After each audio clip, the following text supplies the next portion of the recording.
Hey, Tamara here. Today I'm going to share a personal story with you about how I overcame emotional eating almost 20 years ago. And it is a segment of my book, The Peaceful Body Approach, that's coming out in January. And you can go ahead and get the first chapter, download it, start reading it.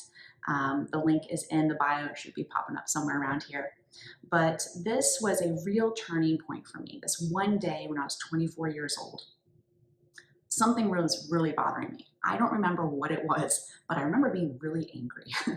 And I remember going to my grocery store like I typically did when I was overwhelmed with any emotions and buying food. That day was Ben and Jerry's fish food. And I had the intention of sitting down, and I did. I sat down in my family room, I had my spoon in my hand, and I was about ready to dig in with the intention of eating the whole thing. And at that moment, by the grace of God, the Holy Spirit said to me, Tamara, you can eat that entire container of ice cream and feel really ashamed. And then we're going to work through that shame. And then we're going to get to your anger and we're going to work through that. Or you can put the spoon down. You can talk to me. You can be real with your anger. You can let me speak to you in that place. And then when you have peace, you can go and enjoy some ice cream. He wasn't trying to take away my ice cream. He just wanted me to go to a place to him first and all my mess and all my emotions, speak to him. And then when he brought his peace into my heart, then I could actually go and enjoy the food with freedom and enjoyment like we're supposed to with ice cream. So that was a real turning point for me. To this day, I still eat ice cream. It wasn't about the ice cream. And emotional eating is not about the food. It's about what are we trying to get from that food or use that food as a band-aid for something else that's going on inside of us. And I want you to know that whatever you are struggling with in your heart or in your head, it doesn't scare God. It does not stress him out. It doesn't make him want to run away from you. He wants to draw close to you in that moment, and he wants to speak his loving words to you, the words of truth, words of life, and let that transform you from the inside. And so I'm going to share this Bible verse for you that I pulled up here from Isaiah. To all who mourn in Israel, he will give a crown of beauty for ashes, a joyous blessing instead of mourning, festive praise instead of despair. In their righteousness, they will be like great oaks that the Lord has planted for his own glory. And I chose this verse because the words that stuck out to me here, mourn, mourning, despair, like those were the words that I often felt when I would turn to food instead of to Jesus. And then on the flip side, but when we go to him with our despair, with our mourning, with our overwhelming emotions, he takes it and he exchanges it and he gives you a crown of beauty for ashes. He gives you a joyous blessing. He gives you festive praise. And when it says in their righteousness, this is the key. Where and how are we righteous? Not from my decision to put the spoon down. That's not how I became righteous in that moment.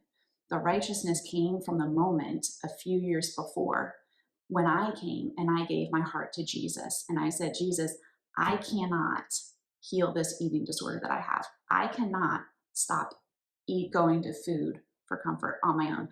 I cannot stop taking diet pills. I need you to step in. And he did. And he took all that when he died on the cross, and he then became the life within me that allowed me to overcome those things. So during this time, I want you to know that I went to therapy. I went to a outpatient facility for an eating disorder. I did those things, and that can be very good and very helpful. And I believe God can use those things to help us bring awareness about ourselves and help us bring some internal understanding, how to identify emotions, how to work through them. And if you're a verbal processor like me, it can be very helpful to have somebody on the other side to help you through that. But the only thing that can truly give you freedom from these things is Jesus. And he did it for me, and he can do it for you. So the first tip that I would say if you are struggling with emotional eating would be come to the Lord. If you don't have Jesus in your heart, invite him in. He's ready, he's available, he's waiting, he's just like, he's there. And then after that, verbally go and tell somebody that you trust that you're struggling with this. You know, it could be just a friend, it could be a sibling, a parent, a pastor, somebody that is a really good listener and will just love you no matter what. Getting those things that you may feel a lot of shame with, bringing them out into the light will help it lose its power over your life. The next tip is start reading the Bible. I love She Reads Truth devotionals. It's just the straight word. It helps you understand what the word means. It helps you to, and I don't have any partnership with them. I just really enjoy them. And it also can help you make connecting points through the word, how the different parts of the Bible all are tied together.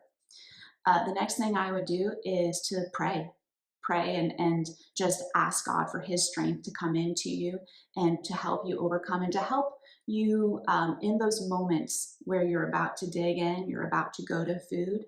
When you pray, God's power is going to be exchanged for your power. Remember, we're not relying on our own willpower to make these changes. We're relying on his power to make these changes today and going forward.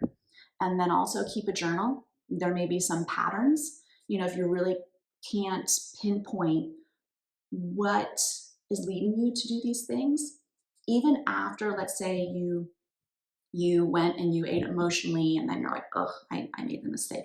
It's okay. Go and write in your journal and be like, okay, well, what was leading up to this? Was it something that someone said to me? Was it something I was meditating on? Was it worry? Was I worrying about something? Was I listening to something or watching something that had a negative effect on me? And over time, you know, even if you're still going to food, you can start to see the pattern and be like, oh, it's always when I start dwelling on this concern. It's always when I are just going down this thought pattern. And then what you can do is you can bring that to Jesus and say, Jesus, what do you say about this? What does your word say about this? What is the actual truth? Because what Jesus says and what the word says is the actual truth of that situation, not necessarily the thought pattern that you have chosen to believe that's leading you on this path of destruction towards, in my case, Ben and Jerry's. So, you know, it can help you distinguish what those and help you bring clarity to what those patterns are. And then lastly, get my book. There's so much of what I'm teaching about is in the book, The Peaceful Body Approach. I go more into the detail of what that looked like for me in my own journey with Jesus.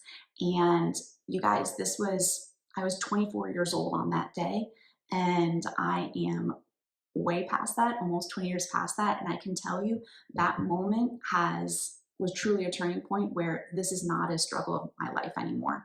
So I want you, if that is something you're struggling in, you can be set free from this. And I want to give you the tools to be able to do that. So go ahead and download the first chapter of the Peaceful Body Approach, leave a comment and let me know which parts of the chapter really spoke to you. I can't wait to hear from you and just to continue this conversation. All right, y'all have a great day and I'll talk to you soon. Bye.